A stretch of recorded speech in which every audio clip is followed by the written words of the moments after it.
The year is 2050. What kind of world will we live in?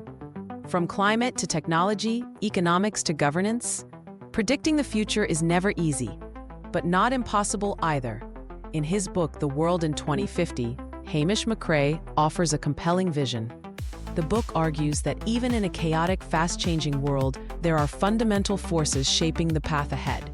By identifying and analyzing these forces, we can better prepare for what's to come, rather than simply react to it. Rather than guessing, McRae identifies 5 transformative forces that will shape our global future: demography, resources and environment, trade and finance, technology, and politics and governance. These 5 forces aren't speculative. They are grounded in hard data and long-term trends. They offer a framework for understanding how countries will rise, fall, or adapt over the next 3 decades. First, demographics. By 2050, India will surpass China as the most populous country with over 1.6 billion people. Africa's population will nearly double, while aging will become a pressing issue in the developed world. This population shift will bring massive challenges and opportunities. Nations with youthful populations may gain economic momentum, while aging societies must adapt through innovation and social restructuring. Second, resources and environment. Climate change remains humanity's greatest threat. The outcome between a 1.5 degrees Celsius and a 2 degrees Celsius rise could drastically alter life on Earth, impacting food, water, and global stability. The difference between modest and severe warming isn't just academic. It could mean the difference between managed progress and climate catastrophe, depending on how governments and industries act today. Third, trade and finance. Globalization is shifting. The future isn't about transporting goods around the world, but moving ideas and capital. Services will overtake goods as the dominant global trade form. This shift is already visible. Consumers are favoring local production, digital services, and experiences over physical products. That means nations must rethink economic strategies around innovation, not factories. Fourth, technology. Progress will be both incremental and revolutionary.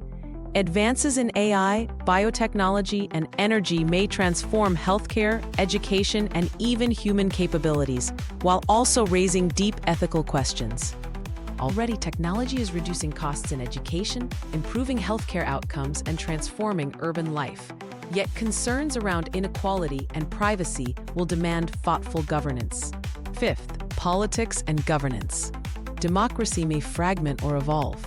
Some nations might turn inward or fall to authoritarianism, while others adopt new forms like direct democracy. The coexistence of faiths and ideologies will remain crucial. Political systems may diverge. While some countries will struggle with polarization and populism, others might pioneer new models of civic engagement, balancing tradition and innovation. Regionally, America is likely to remain dominant with a booming population and resilient institutions. Its ability to attract global talent and adapt to demographic shifts is unmatched. Yet, the U.S. must also manage internal divides and a growing aging population. The stability of its middle class and reforms in immigration will be key to maintaining global leadership. In Asia, China may reach peak influence and then falter, while India's youthful population and growing economy could lead it to global prominence if it can manage inequality, infrastructure, and education. India has momentum but faces big hurdles. How it handles its environment, technological gaps, and social divisions will determine whether it becomes a global leader or remains constrained. Japan, by contrast, may become more inward-focused and unique with a smaller, older population and limited immigration. Yet its stability and cohesion could remain strengths in a chaotic world. Though Japan's global clout may diminish, it could become a model for quality of life, sustainability, and technological elegance in the face of demographic decline. The book ends on an optimistic note. If we prepare wisely and collaborate globally, humanity can meet the challenges of 2050 and even thrive. A must-read foundation for long-term thinking and action. McRae's vision is not a fixed prediction, but a strategic map. It calls on leaders, thinkers, and everyday people to engage with the future now, because the seeds of 2050 are already being sown today.